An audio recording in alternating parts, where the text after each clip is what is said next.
Welcome back to Lit by the Fire. I'm so glad that you're here with us this evening because you have a special treat. We will be reading a story by a good friend of mine, Barbi McSwain. I know Barbi, she's been in our writers group for years and years, and she is a tremendous author. She sprinkles biblical allusions all throughout her works. This work, The Mountain, Johann's Journey, is a great adventure story suitable for teens and tweens. So we will be reading this book for the next several weeks, just like we did the last one. And I am very excited for you to experience this story. It is available also for purchase on her website, barbimcswain.com. All right, here we go. Let us begin The Mountain, Johann's Journey, with Chapter 1. Johann plays a prank. I don't know how you talked me into this, Johann sighed. His friend shrugged and picked up another handful of thatch. Johann reached back and scratched his shoulder. We could be fishing. Michael's head nodded slightly. He stuffed thatch into the roof. Why do you always have to be offering us up to fix everything for everybody anyway? Johann picked a small twig from the roof and threw it toward the street. It hadn't taken him long to become bored replacing thatch on old man Carson's roof. The man had only asked Michael if he could fix the small hole in his roof, not Johann. And Michael, never one to say no, had eagerly assured the octogenarian that he and Johann would have it fixed, quote, in a blink of a bat's eye. Michael knew as much about bats as he knew about thatching a roof. But he knew Johann could do it. Johann had shifted back and forth as the old man eyed him suspiciously. I only want the one hole thatched. I don't want new holes. The man's gray eyes pierced Johann. Understand? Oh, yes, sir, Michael had interjected. That thing with the widow's privy, well, that was just an unfortunate accident, right, Johann? Michael's wide eyes pleaded with his friend. Yeah, an accident. Johann had rolled his eyes as he mumbled his confirmation, but the twinkle in his eyes and the upturned corner of his mouth betrayed what everyone in town already knew. It was no accident. A large tree grew beside the house, its branches reaching up to the roof. In front of the house lay the main road of the village. Men and women occasionally passed in front, close to the eaves of the front door as they went about their day. Mr. Carson had gone to town while the boys reinforced the one hole in the thatch. It was one of those perfect spring days, crisp and cool, with a few clouds dotting a blue sky. From his perch on the small house, Johann viewed the whole property, including the barn out back with the hayloft, which had plenty of hay. Michael sat on the edge of the roof of the small house with his legs stretched over its gradual slope. He stayed busy stuffing straw into bare spots and didn't notice when Johann climbed down the ladder and ran to the barn, stripping off his thin jacket.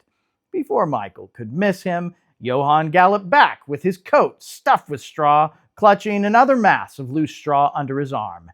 He nimbly scrambled up the ladder, laughing to himself. Michael, give me your pants, he said as he laid the jacket on the roof. Michael looked at the coat, buttoned to the collar, stuffed with straw. Use your own pants. Why do you need mine? Because you can stay down at the back part of the roof. No one's going to see you. I can't stand up here in my underwear. That would give it all away. Come on, I'll get them right back. Just hold on onto the ridge and hunker down. Put your feet on the top rung of the ladder there. Just then, Johann saw Willard Tate down the road coming their way. The same Willard Tate who had dropped a length of dead vine that looked just like a snake at Michael's feet the previous day, when making Michael scream like a little girl in front of Grace Hobbs. Look, here comes Willard Tate. Hurry up. Michael sat on the roof and looked up at his grinning friend. But I'll be risking the whole town seeing me in my underwear if anything goes wrong. Johann stared at Michael, unblinking. Michael looked down at the road at Willard Tate and frowned. Okay, but you make sure you get that, Willard Tate. I'll need your boots, too. Oh, good grief. Michael slipped off his boots and trousers and handed them to Johann. Hurry up, Willard's almost here. Michael stretched himself flat on the backside of the roof, clutching the ridge with both hands as he watched Johann stuff his pants and boots with straw. His sock toes pressed against the top rung of the ladder. Willard whistled as he sauntered up the lane. Johann stood up with his back to Willard, holding up his straw man. Michael peered over the roof. Get ready, Johann, here he comes. Johann looked back over his shoulder at Willard, then hollered, Hey, Michael, there's Willard Tate coming up the road. Hey, Michael, look out! As Michael began to scream, Ah! Johann launched his straw man toward Willard's head. Willard stopped directly in front of Johann and looked up in time to see Michael's body falling on him. When the straw corpse hit Willard's head, it broke in half. Michael's torso fell to his left and his legs to his right. Although Willard Tate screamed like a little girl, it could hardly be heard over the high-pitched shrieks of Grace Hobbs, who came running from across the road along with some women being trailed by a few men. Johann hadn't counted on getting the attention of the whole village. Now he couldn't shimmy down to retrieve his friend's pants as promised. Just then the ladder fell from under the pressure of Michael's toes and he began to lose his grip. While the concerned citizens tended to the straw Michael, the real Michael was in danger of slipping off the back of the roof. Johann, I need help here, he barked. Johann grabbed Michael's wrist and pulled him up to the ridge of the roof. Michael stood on the roof, looking at Grace's upturned face, and pulled his shirt down, trying to stretch it to his knees. Johann, now trapped on the roof by the fallen ladder, looked at the tree. He jumped off the roof, catching hold of a large branch, and swung down to retrieve the pants. Excuse me, folks. He pushed his way through the gathering crowd and grabbed the straw-filled pants. He replaced the ladder and scampered back up to the roof. Michael grabbed the trousers and slapped away any attempt Johann made to pull the straw out. Johann could hear the townspeople below as he tried to help his silent and red-faced friend with his pants. What in tarnation? It's that Fallsworth boy again. You know, the one Widow McCrae took in after? Oh, yes, my lands. How will she ever raise such a boy? Willard, bless your heart, are you okay? Soon they all dispersed, leaving Johann sitting atop the roof, chewing on a piece of straw, his knee bent, propping up his elbow. Michael, trying to pull on his pants, shrugged and attempted to smile down at Grace. She only shook her head disappointingly and turned and pranced back across the street, her long ponytail swinging back and forth like a commanding finger saying, no, no, no. Johann, I wish you would for once. Michael stopped and simply sighed. Johann knew the arguments all too well. I wish you would just think. I wish you would be more like. I wish you didn't. I wish you could only. A lot of people had a lot of wishes for Johann. Johann wished he could make their wishes come true. The door screeched as Johann flung it open and stepped into the small kitchen. He let the door slam behind him, though he knew Widow McCrae would holler at him about it. My lands, boy, you give my old heart a fright every time you let that door slam. The widow stepped into the kitchen from her sitting room. I was just about to get me some water. Would you like some? She pulled 2 mugs from the cupboard and filled them with water from a pewter pitcher without waiting for Johann to reply. They sat at the butcher block table that took up most of the space in the kitchen. The widow's long, gnarly fingers wrapped around her mug. A gold band hung loosely around the 3rd finger of her hand. Johann figured that her large knuckle kept the band from slipping off, and he often wondered how she would ever remove the ring. You know, it seems you could fix something for that door to make it so it wouldn't slam like that. CR used to be so good with things like that. He made this table, you know. The widow rubbed her hand along the smooth wood, her fingers trying to caress something that was no longer there. She stared at the table as if she were gazing back in time, watching another scene. How come you call your husband CR? Johann interrupted, bringing her back to the present. Because his name was Cornelius Reaper. Who in their right mind names a boy Corn Reaper? It could have been worse, Johann grinned. His first name could have been Grim. Grim Reaper. A smile came to the widow's lined face as she reached up, scratched the back of her neck, and combed her fingers through her short gray hair. Then she chuckled slightly. Johann could not ever remember the widow actually laughing. Real laughter seemed too much for her tired body, but that didn't stop Johann from trying to make her laugh. He, too, wanted to laugh.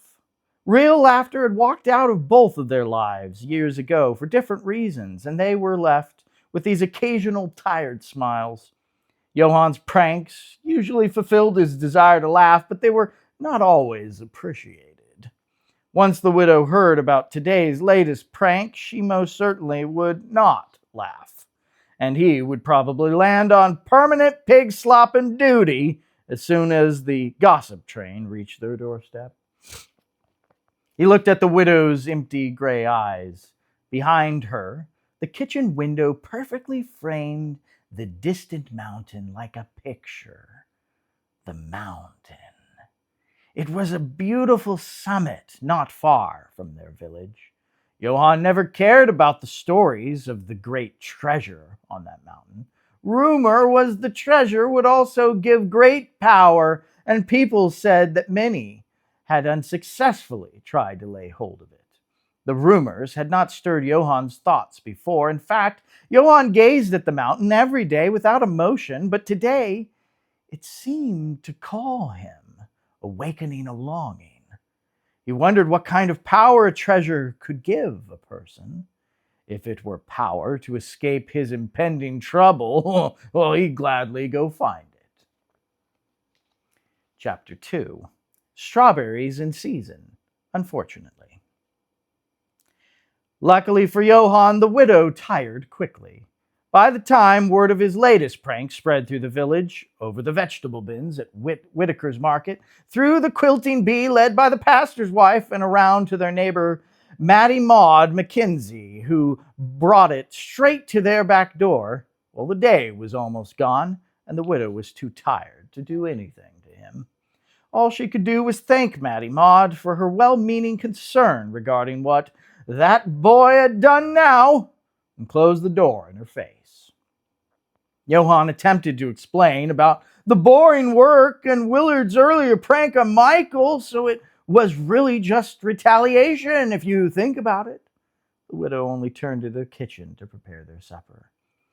He actually would have preferred long hours of pig-slopping duty to her punishing silence at supper that was interrupted only by her heavy sighs. Finally, she looked hard at the boy and said, "So, did Willard Tate at least scream like a girl?"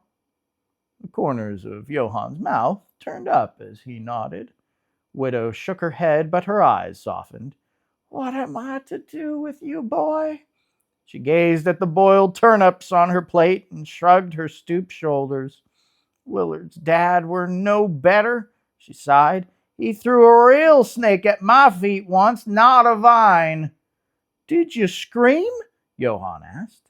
"Nope." She lifted her chin in defiance. Well, what'd you do? Johann was eager to hear this story. Never you mind, boy. I made sure he never teased me again. Johann saw a slight brightness in her gray eyes as she ate her turnips, and he turned his attention to his dinner with more enthusiasm. When morning came, in an effort to perform something akin to penance, he went straight to mucking out the pigsty before being told. Afterwards, he set out for his favorite oak tree. It was unseasonably warm, and Johann had quickly grown accustomed to the heat. He preferred its heat over the cold days he had been experiencing. Still, the shade from the large oak tree provided an oasis where he could sit and imagine a cool breeze blowing in his face. He sat there often, away from everyone, alone with his thoughts. Johann! Michael's voice called. He ran up behind Johann, plopped himself in the grass, and panted for air. I've been looking for you. Of course, I didn't have to look but one place. The boy took a big breath and dropped back onto the grass, looking at the blue sky. Why does that place have to be 2 miles outside the village? Let's go to town. Mr. Whitaker said he's got fresh strawberries in.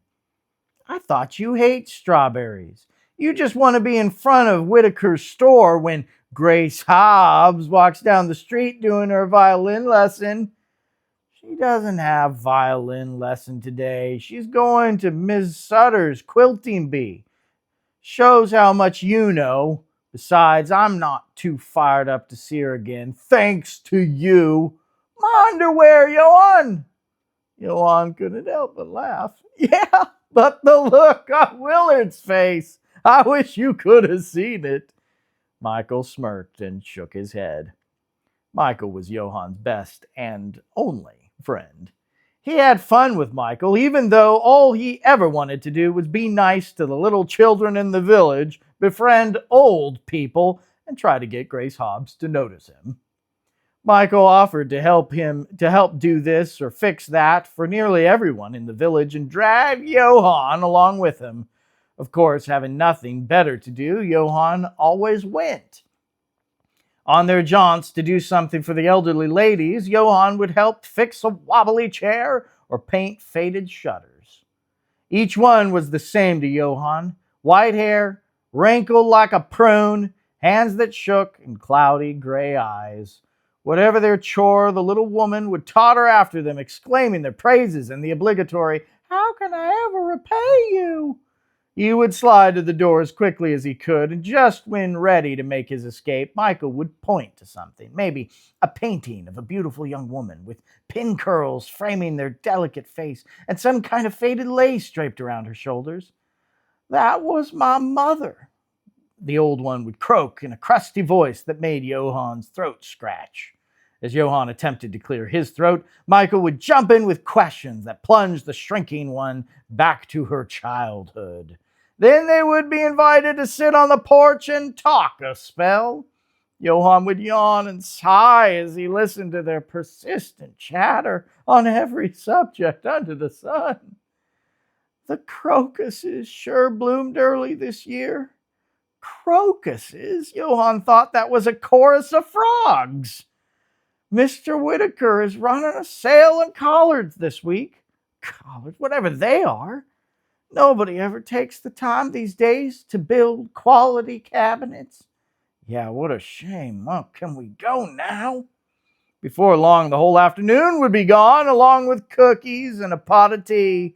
And when they finally made their escape as they walked down the road, Michael would babble something about the clarity of the woman's eyes as they said goodbye. Johann could never see what he meant. "So what are you doing here?" Michael asked. "I'm thinking. I could have guessed that by the spellbound look on your face. What are you entranced with now?" Michael grinned. "I'm wondering about that mountain. You think there's any truth about the treasure?" Michael's smile faded, and he looked intently at Johann. "Why, you ask?" "No reason, just wondering." They both gazed at the mountain. It was mostly obscured by thick gray clouds, but the peak jutted through the soft grayness. The meadow was silent. I heard the treasure gives you power, said Johann. Father said the mountain's treacherous, Michael replied. I don't see what's so dangerous about it. What kind of power is it, I wonder? I hear it's guarded by monsters, Michael said. Oh, go on, Johann continued. You remember Clarence Tully? Michael nodded. Well, he went looking for it and disappeared, Michael reminded. Well, maybe he found it. And he's living a big life somewhere yonder, Johann said, pointing at the distance with his chin.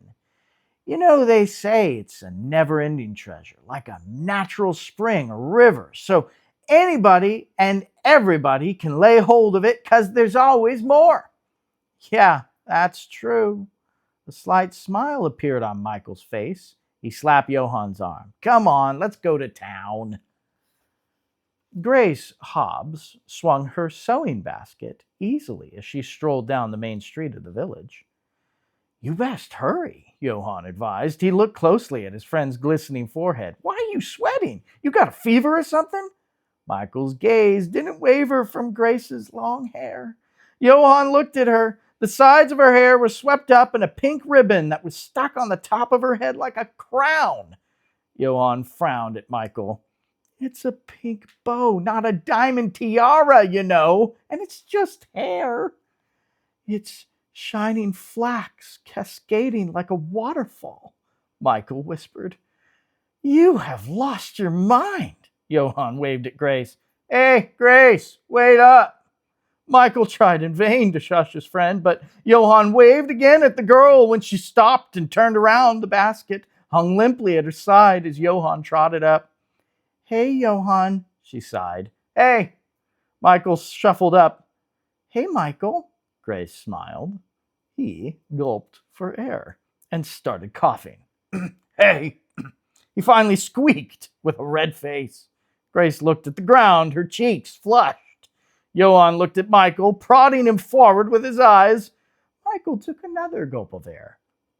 So, you going to Miss Sutter's? Yes. Quilton Bee? Uh-huh. More silence. Well, I gotta be going, she said, touching the cascading flax. Michael's eyes widened.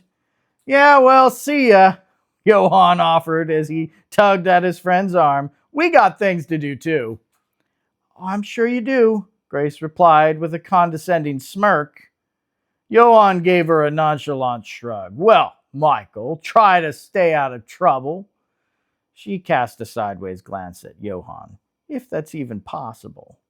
She tilted her head and smiled up at Michael, who only turned redder as he smiled. Then she walked away. Are you holding in a burp or something? Johann asked, studying his friend's red face.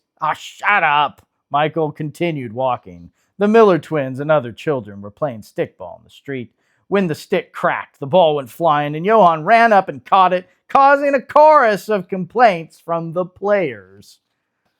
Michael! Johann laughed, and when Michael turned, he tossed the ball to him. Michael reached up and grabbed the ball, then tossed it over to the kids, apologizing for his friend.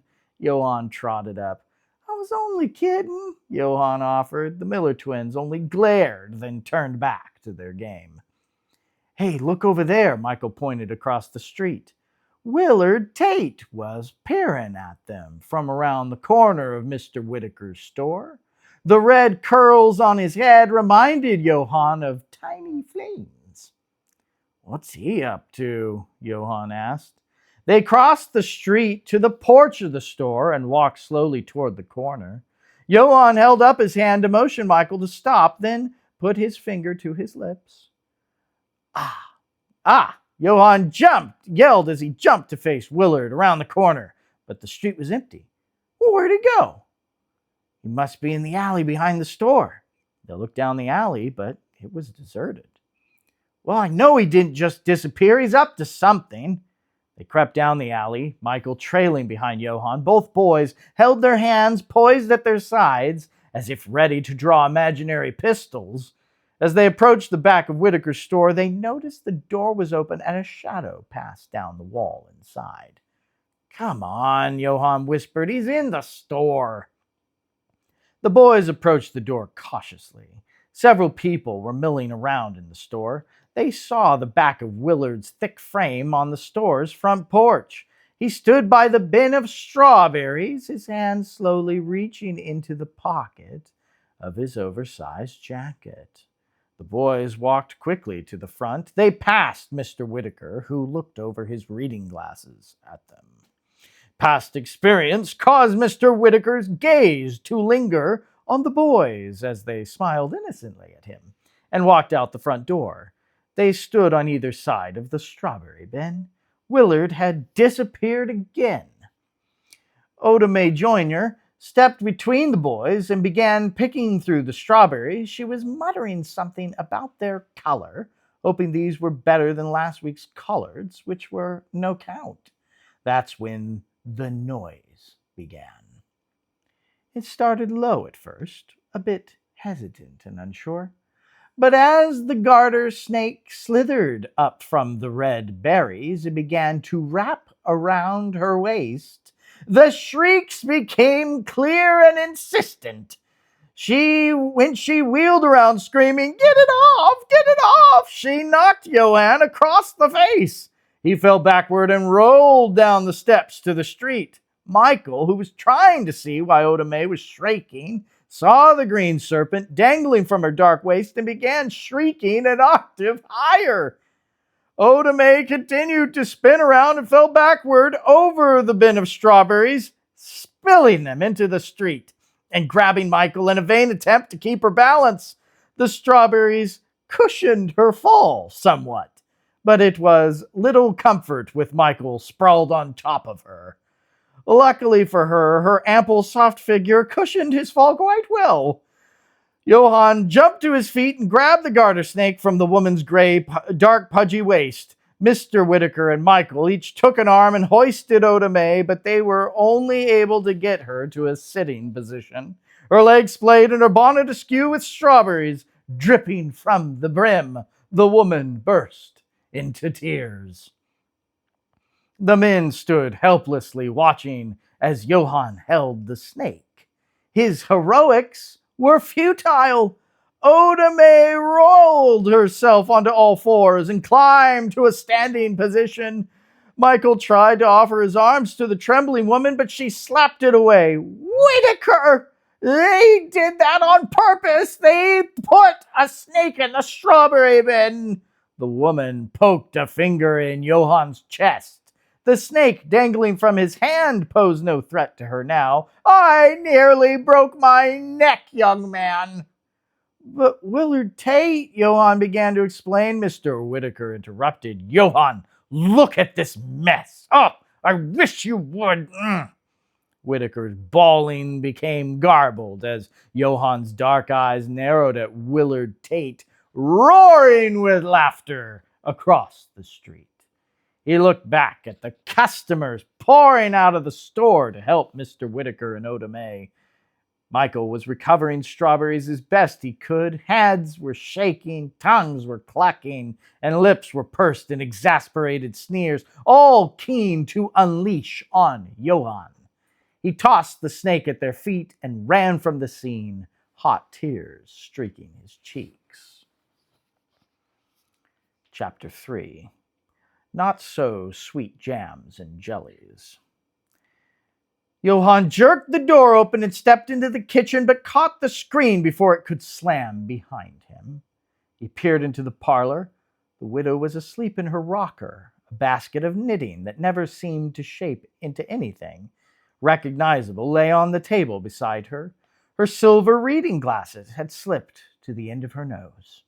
His stomach grumbled as he approached the window. He didn't want to wake her just to ask for some food, and was considering going out and letting the door slam behind him when she snored with such fervor that she woke herself up. She scratched her gray head and looked around sleepily. When her eyes caught sight of Johann, she smiled. "Hey, boy, you hungry?" Johann smiled and nodded. "We'll have some bread and cheese in the larder. There's fresh milk in the bucket, but not very much. I think that cow's about to give out." Johann found the food in the pantry and pulled the wet cheesecloth from the bucket in the sink, revealing a open bottle of half full of milk cooling in the cold water.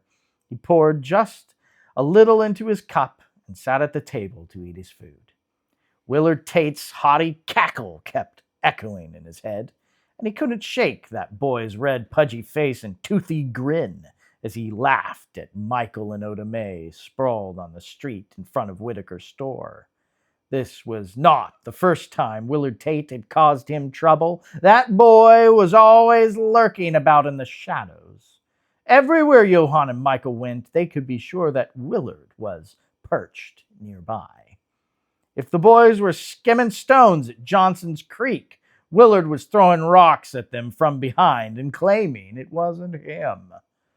If they were fishing at the little pond, Willard was hollering and whooping around the banks, scaring the fish away. Once, when they were trying to catch bullfrogs beside the pond, Willard jumped out of the bushes and bellowed, "What y'all doing?" He had startled Johann so badly he fell face first into the muddy bank of the pond. Then Willard had cackled and cawed after him all the way as he trudged back home, until Johann commanded him, as he would to a stray dog, to get on out of here. As far as Johann was concerned, Willard Tate was a most useless boy. "Did you boys have fun in town?" the widow asked as she joined him at the table. Johann shrugged. "I guess," he muttered. "Oh, I meant to have you pick up some strawberries at Whitaker's if you went into town. Oda McJoyner said he had some nice ones in." Johann lifted his milk and hid his face behind his cup. "The chickens weren't laying this morning anyway. I only got 5 eggs. I'm sure they'll be laying soon enough. I can send you some good fresh eggs to trade. Probably going to need some flowers soon, too. I wish I could grow strawberries." "Me too," Johann sighed. He popped the last bite of cheese into his mouth and stood up. "I'll go weed the garden." He slipped out the door with a small hunk of bread still in his hand and headed for the garden. He had not intended to weed the garden, but he couldn't think of another reason to get out of the house before she began questioning him about his trek to town. He bit into the disappointing hunk of dry bread, then threw the last bit far from him. He wished he could throw Willard Tate as far. He stepped into the garden, pulled a few new weeds. Then he grabbed his fishing pole and headed for the creek. Johann managed to maneuver the next few days with no major mishap, due in no small part to him and Michael's staying away from town. But now he was carting a basket of fresh eggs back to Whitaker's to trade, as the widow instructed. "Of all the things in that store, and she wants strawberries?" Michael shook his head. "Willard Tate thinks he's so smart," Johann fumed. "Well, he kinda is, since he never gets caught. One time, just one time, I'd like to get him." The boys took their time walking through town. Johann kept his head down as Michael hollered greetings to every person they passed. "Good morning, Mr. Carson," Michael smiled. "Good morning, Michael." Johann could hear the smile fade from the man's face, a sniff, a slight grunt to clear his throat. "Johann?" As they approached Whitaker's store, they saw Willard Tate sitting on the bench under the eaves of the store's porch. He was picking new leaves off a twig in his hand and throwing them onto the porch. "Why is he always here?" Johann grumbled. "Well, Mr. Tate is the butcher," Michael offered, "and your dad is the barber. I don't see you sitting by the barber chairs every day. What's wrong with that boy?" Johann hoped they could get to the back door of the store before Willard noticed them, but the boy looked up and made eye contact with him just before they slipped around the corner.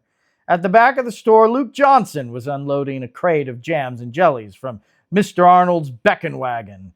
His wife was practically famous even to nearby villages for her jams and jellies. Mr. Becken walked out of the store with a bag of goods, which he put into the cart.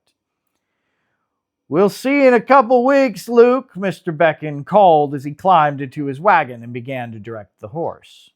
Luke replied, "Sure thing, Mr. Beck, and tell your wife and young lads I said hello." Then he disappeared into the store, the crate of jam still on the porch outside the door. Just as Johann and Michael approached the steps, Willard called to them from around the other corner. He stepped out and leaned against the wood railing that surrounded the porch. "Well, if it isn't the chicken sniffing boys and their basket of eggs. That was some catastrophe you caused here the other day. Oh, I bet old man Whitaker won't even let you into his store." He produced his toothy grin and drummed the stick against the railing. "Oh, shut your mouth, you weed twizzler," was Johann's retort. Willard knit his brow, trying to grasp Johann's insult, as did Michael. In fact, Johann himself didn't know what a weed twizzler was. He had never heard the words. They were simply the best sounds his tongue could form before it pressed angrily against his clenched teeth. Willard, assuming he had been mightily insulted, threw his stick at Johann, but missed his arms and hit Michael on the ear. Johann's attention was distracted when Michael clutched his ear and cried out in exaggerated pain so that he didn't see when Willard became a raging bull. Nor did he see Willard's fist collide with the crate of jams and jellies as he picked up speed toward Johann. But he felt the impact that sent him falling to the ground, the eggs flying through the air. As eggs landed cracking on the porch, the ground, and Johann's head, jars tumbled off the porch and broke. Mr. Whitaker and Luke stepped out of the door to investigate the commotion just as Willard disappeared around the corner. "Johann Farnsworth!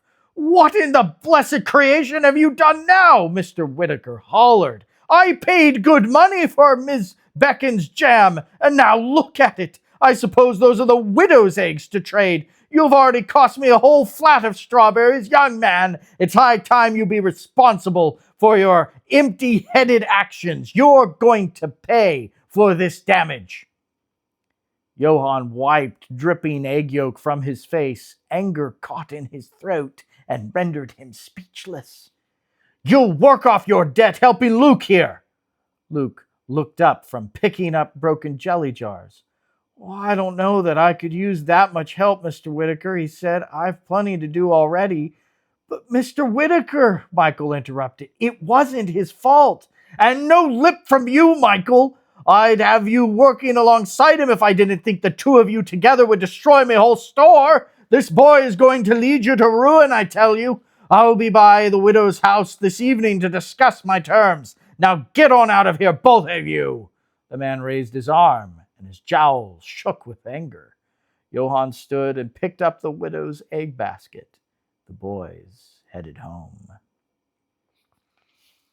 Johann sat in the parlor on the low stool that Widow McCrae propped her feet on, and hung his head as Mr. Whitaker described, with nauseating embellishments, the mishaps that had happened the last few times that her boy had approached his business. The widow listened, cutting her eyes to Johann now and again, and taking in deep breaths. As no one had seen hide nor hair of Willard Tate during any of these instances, Johann's defense was helpless. Whitaker's terms were this: Johann would report for work each day promptly at noon after his chores and studies were completed. He would help Luke by cleaning and stocking. He would have no interaction with customers whatsoever, and he would work until evening mealtime. All this for the period of 3 months. If Johann didn't fulfill the terms of his agreement, then the widow would have to pay for the damages. Everyone knew the widow had no money.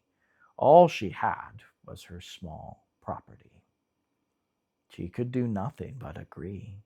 She did agree that some structured work would do the boy no harm, and she hoped that he understood the gravity of the circumstances that he had put her in, and that he would work to the best At this point, Johann stopped listening.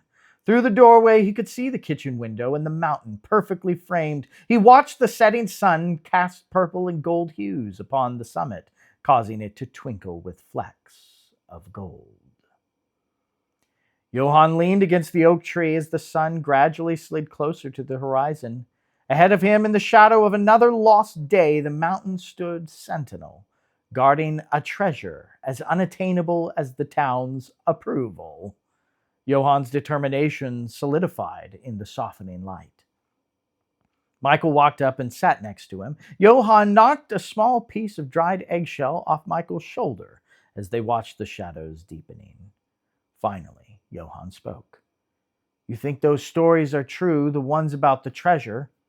Michael was quiet, looking at the mountain. Then he spoke. "I think something is on the mountain. That many stories have to be about something real."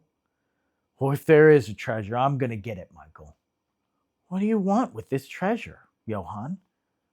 "Mr. Whitaker wants me to work for him at his store where Willard Tate will be sneaking around. For free, Michael. He's not even going to pay me.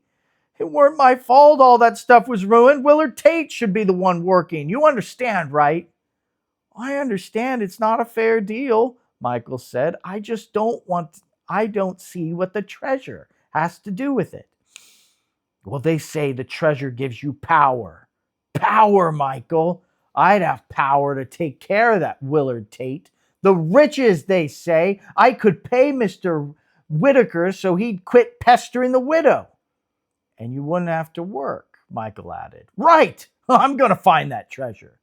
Johann considered that even if he didn't find the treasure, he could walk down the other side of the mountain to the next village where a better life might await a poor orphan.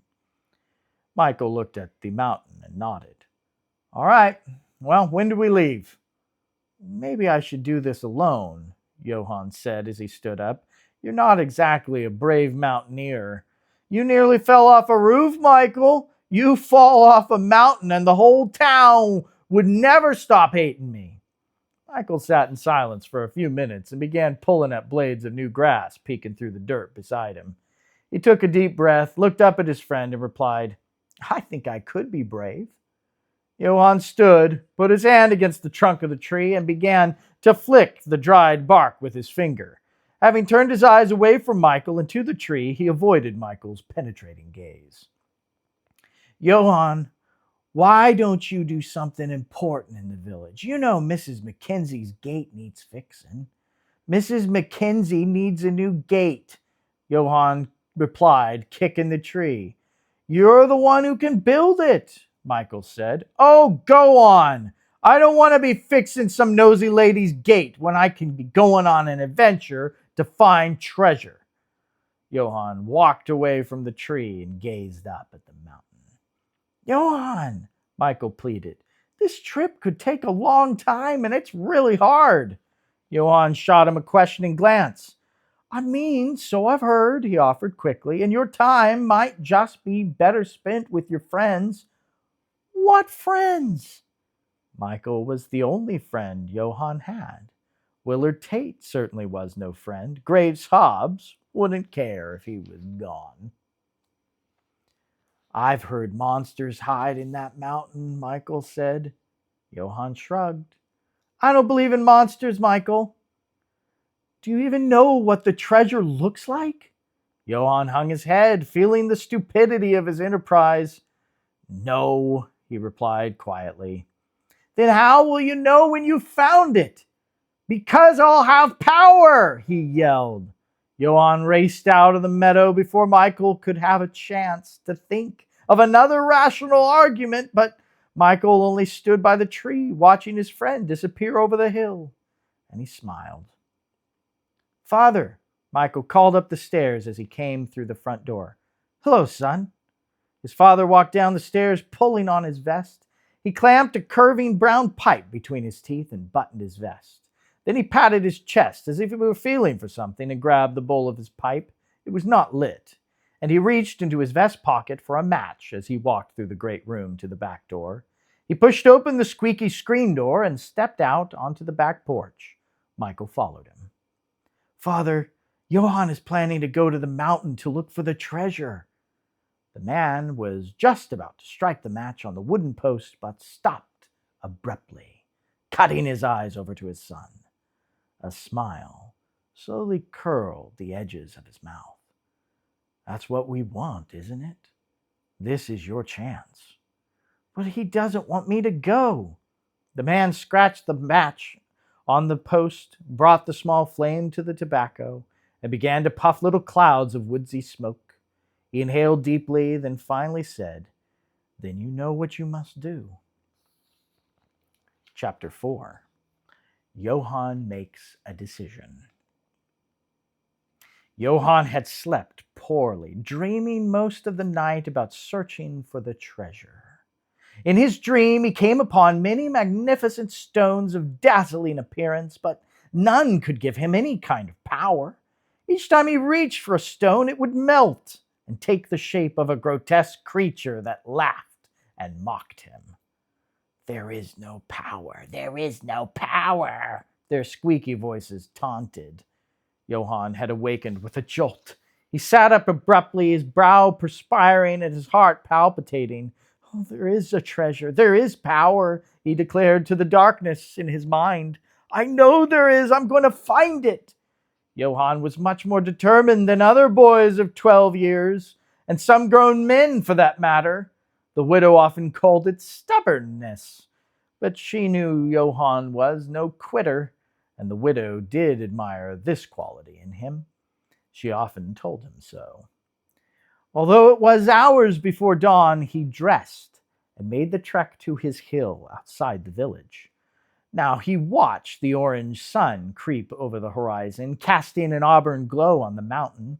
The brilliance of the sun chased away the darkest space of the night, a phenomenon his understanding could not grasp. Johann hoped to someday understand this better, but for now he was content watching its beauty. With dawn fully complete and the sun beaming in his face, Johann stretched out on the grass, his eyelids heavy with sleep. He was drifting to sleep when a voice thundered him awake again. "Johann, I've been thinking, and I've decided that." The unexpected voice vibrated in his ears. He sat up, looking at Michael, who was still babbling, totally oblivious to having just scared the wits out of his friend. Johann rubbed his eyes. "My lands, you scared me," he said, borrowing the widow's favorite expression. "What's the big idea sneaking up on me like that?" Wait a minute. Start over." "I said I've been thinking," Michael continued. He stood quite straight and puffed out his chest. "I've decided you are, or at least you will be, in need of assistance, and I'm offering my services to help you prepare for the journey. We can begin planning right away. Well, now, in fact." Michael's excitement was not easily contained. "You'll need supplies. Well, you'll have to borrow them, of course, and since no one in town will give you any more than the time of day right now, well, maybe I can help." Johann knew Michael had made a very good point. He did need his help. He only half listened as Michael jabbered on about supplies and what he would need for the difficult journey. "What did you just say?" he asked with new interest. "I said it will be a very difficult journey. They say." Michael looked at the mountain in the distance. Johann followed Michael's gaze, wondering what he was talking about. The mountain didn't rise majestically with snow-capped peaks. It was just a large, dark mountain, more of a really big hill with trees. It stood in the distance, a couple hours' walk from their little village, provoking tales of mystery and adventure from the unadventurous, but it hardly looked difficult. Think about it, Johann. This journey you want to take is not just a simple trek up a mountain to pick up a trinket. You're going up the mountain to find the treasure. If there really is any power, you think something that important and that valuable can be gotten easily? Oh, it's going to take hard work. His tone became even more serious and somewhat mystifying to Johann as he added, "Maybe pain and suffering even." Johann realized Michael had a very fine and rather scary point. Maybe they should go together. and that would mean sharing the treasure, something Johann was not inclined to do. But maybe Michael didn't want any treasure. Well, did he? The widow once told him that no one could look into a person's eyes and somehow see into the window of their soul and know everything that was in their heart. And so he had looked deep into many people's eyes. Johann looked deep into Michael's eyes, and just like all the other times, he saw nothing but eyes, no window. How do you know so much about this? Michael began looking up, then down and around like a magpie. Well, Johann insisted, I've heard stories in the village. And that makes you an expert? Well, I've heard the same stories too, you know. You don't know any more about it than I do. The boys stood, shoved their hands into their pockets, and looked silently at the mountain. Well, let's get planning, Johann said. I'm leaving tomorrow at dawn. At dawn? Michael threw his hands up and dropped them despairingly. This next dawn? Johann nodded, sure of his decision. This next dawn in less than 24 hours? Michael, I gotta hurry and find that treasure. Mr. Whitaker wants me reporting to him on Monday morning. When surprised and flustered, Michael would sigh heavily and grab his head like he was trying to keep himself from flying off the ground. Oh, Johann, how can we get everything in time? You'll need food and shelter and tools. And Johann bounded down the hill, his friend fumbling behind him, listing supplies. One more chapter for tonight. Chapter 5, Preparations are made. You think old man Carson would have anything? Johann wondered. Yeah, he'd have rope and bedrolls and lots of supplies. He used to spend the nights out with his sheep when he was younger, but something tells me he wouldn't be too eager to offer any of it to me, said Michael. Not after your little joke. Well, he might if it starts raining and he sees how dry his kitchen is, Johann retorted. That roof won't leak for a good while. Why would I need rope? Well, to keep you from falling off a cliff. To climb a cliff. To hang from a cliff. The color faded slightly from Johann's cheeks. The mountain had cliffs? Don't worry, Father has some supplies. The boys headed to Michael's house and rummaged through the shed. They found 2 rucksacks, some rope, and flagons for water. Look at this, Johann exclaimed. He's got pewter plates and cups, too. Michael, this is everything we need. We? Michael asked hopefully. Johann only cleared his throat. Is this a bedroll? Johann asked, holding up a rough blanket. Michael nodded.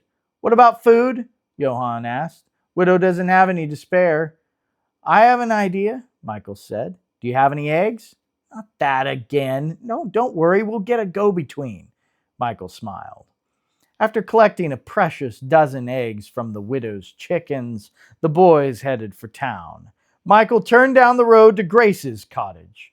We can ask the one person who might actually do something for us, Michael explained, his face becoming crimson. I don't believe this. You just want to see old Flaxy Hair, and you're using me to do it. Johann's energetic walk became a slow stomp the closer they came to the flowering window boxes of the cottage. Its neatly thatched roof reminded Johann of a book Widow used to read to him that had stories about fairies. You're knocking on the door. You're knocking on the door. There it is. Michael took a deep breath and raised his fist, then froze. Go on then, Mr. Big Idea, Johann teased. Michael took another breath, clenched his fist. Just as he began to move, the door opened, and Michael barely arrested his fist before he knocked on Grace's pretty head. She threw her hands up to her face and chirped like a bird. Michael! Johann rocked back on his heels, holding a basket of eggs, and grinned as Michael chirped back, Hey, Grace! Grace smiled at Michael and said, Hey. Michael explained that they needed a small favor, if she didn't mind. If it was all right, and if it wasn't any trouble, and if she didn't mind, even if it was any trouble, Johann sighed loudly. And anyway, they needed to trade these here eggs at Mr. Whitaker's for some food. They weren't really welcome at Whitaker's at present, though through no fault of their own, Johann interjected. And they just needed some dried tack and whatnot for a camping trip. Yes, they were going camping. Grace looked intently at Michael, then over his shoulder to Johann, then to Michael again. Her blue eyes grew wider and her mouth opened slightly before she replied, "Yeah, I guess I can do that for you. I think I know exactly what you need." She smiled sweetly at Johann and took the basket of eggs. Grace walked between the boys to the main street that ended at Whitaker's store. She continued walking as the boys veered off to one side of the road and kept a safe distance where they watched their go-between enter the store. "Michael, you sure she knows what to get? We're probably going to end up with some soft biscuits and jam instead of hardtack for camping." "Stop worrying. She knows what she's doing. She got older brothers, you know," Michael assured his friend. Johann shrugged and nodded, believing that was reason enough for a girl to know what essentials were needed for camping. Before long, Grace left the store carrying a bundle wrapped in brown paper and tied with string. "Dinner is served, boys," she said, and handed them the parcel. "Now tell me, when is this camping trip, and where are you going?" They walked slowly to Grace's house with a vague explanation of just going out to Miller's Wood for a few nights, like boys do. "That's at the base of the mountain, isn't it?" Grace inquired of Johann, looking at him a little too long. "I guess," he shrugged. "Beware of the dragon that lives on that mountain. He guards a treasure, you know. Might just sneak down in the night and gobble you boys if he sees your campfire." She giggled with delight at her joke and then said, "Wait here. I'll have something for you." She turned and disappeared into the cottage. "Girls talk too much," Johann complained, "dragging my foot." The boys took turns criticizing her silly story and declaring they weren't afraid. Then the door opened and Grace slipped out, carrying two heavy sweaters. "My mother knitted these for my brothers when they were on their camping trip. They've long outgrown them, so you can have them. It gets cold in the woods at night this time of year, you know. They're a little worn, but there's still a lot of wear left in them. And here are a few tools and tarps for making a shelter." The boys took her offerings, hanging their heads sheepishly and uttering thanks. On the way home, Johann said, "Okay, maybe it wasn't a silly story. Very imaginative, I should think," Michael mused. Sitting in the shed, again, the boys looked at the assortment of provisions and supplies. Grace Hobbs had made wise food choices, and the sweaters would certainly be welcome as the sun set on the mountain. "You know, Michael, we have two of everything. Do you know how to make a shelter with this thing?" Johann asked, holding up a blue tarp. "I do. Father showed me all about camping last year. I know how to catch a fish, too." "Well, I'm thinking it would be better if we both go. But know this, it's my treasure, Michael. I'm the one who needs it, you know," Johann explained. "Oh, I know," Michael grinned. "Let's get this packed, and we'll meet in the morning at the tree." The boys finished packing, and Johann hoisted his rucksack onto his back. "I'll put this in the chicken coop so Widow won't ask any questions. When I return with the treasure, she won't care I've been gone. I'll see you at dawn." That night at supper, the widow looked at Johann a long while before speaking. "You know, it's not such a bad thing working for Jeb Whitaker. He's a fair man." "It wasn't my fault. I'm telling you, that blasted Willard Tate did all this." How could Johann make the woman believe him? Willard Tate appeared to be a phantom excuse for all of Johann's misadventures. Now Johann faced paying a debt that wasn't his. "Johann, I didn't take Willard Tate to raise. I took you. I've known your ma and pa since they were your age, and now since they're gone, I mean to raise you good. I don't doubt for 1 second that Willard is behind all this, but I also don't care. Working for Jeb is a good opportunity for you. You're going to be a young man soon. Willard will still be a conniving brat, if you ask me. Johann couldn't suppress a snicker. And you don't need to go repeating that. You hear me, boy? Yes, ma'am, Johann promptly responded. I don't know how I can get you good and raised with you running your pranks all over everybody. I need this. You need this discipline. Come Monday morning, I want you at Jeb's store with a smile and a willing heart. Suddenly, Johann felt he couldn't just up and run out of the widow without telling her. What if he did fall off a cliff? He cleared his throat. Ma'am, he pulled on his piece of bread. What is it, boy? She asked, still looking at her plate. Me and Michael was going camping tomorrow. You know, just out to Miller's Wood for a couple of nights before I have to report for work and never get to have any fun again. A slight smile crept on the woman's hard-lined face. Camping with Michael?